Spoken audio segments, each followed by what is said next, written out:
Thank you so much for watching our video. Please do not forget to like, comment, share and subscribe to Reality of Islam. ROI کی speeches کو subscribe کر کے bell icon پر ضرور click کریں. جزاک اللہ. بسم اللہ الرحمن الرحیم. السلام علیکم ورحمۃ اللہ. جیسے کہ بھی آپ حرم کے مناظر دیکھ رہے ہیں کہ مطاف میں کوئی بھی موجود نہیں ہے اور جو طواف ہے وہ رکا ہوا ہے، اور کچھ لوگ اس چیز کو غلط چیز کی طرح منسوب کر رہے ہیں کہ یہ قیامت کی نشانی ہے، جبکہ بالکل ایسا نہیں ہے.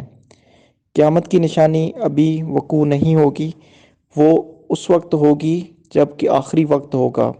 اس کے بارے میں ایک حدیث آپ کے سامنے پیش کرنا چاہتا ہوں. حضرت ابو سعید خدری رضی اللہ تعالیٰ عنہ بیان فرماتے ہیں، نبی کریم صلی اللہ علیہ وآلہ وسلم نے فرمایا، بیت اللہ کا حج اور عمرہ یاجوج اور ماجوج کے خروج کے بعد بھی ہوتا رہے گا. نہ ہی ابھی حاجوج اور ماجوج کا خروج ہوا ہے اور نہ ہی کچھ ایسا واقعہ پیش آیا ہے. ہاں، اس وقت میں ایک اور چیز بھی مد نظر رکھنی چاہیے کہ اس وقت میں جب حج اور بیت اللہ کا طواف موقوف ہوگا، وہ جنگوں کی وجہ سے بھی ہو سکتا ہے اور فسادات کی وجہ سے بھی ہو سکتا ہے، جبکہ ایسا نہیں ہے.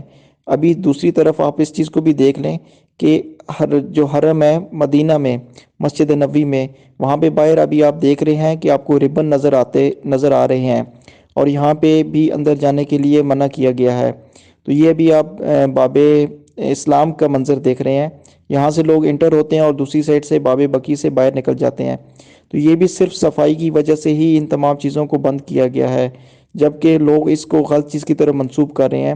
تو میری اب سب سے گزارش ہے کہ ہمیشہ حق کی پیروی کریں اور حق کی طرف ہی جائیں. اگر آپ کو حق معلوم نہیں ہے تو آپ اہل علم کے پاس جائیں اور ان سے آپ حق معلوم کر سکتے ہیں. اللہ سبحانہ و تعالی ہم سب کو حق پہ چلنے والا بنائے اور حق کی پیروی کرنے والا بنائے. Thank you so much for watching our video. Please do not forget to like, comment, share and subscribe to Reality of Islam.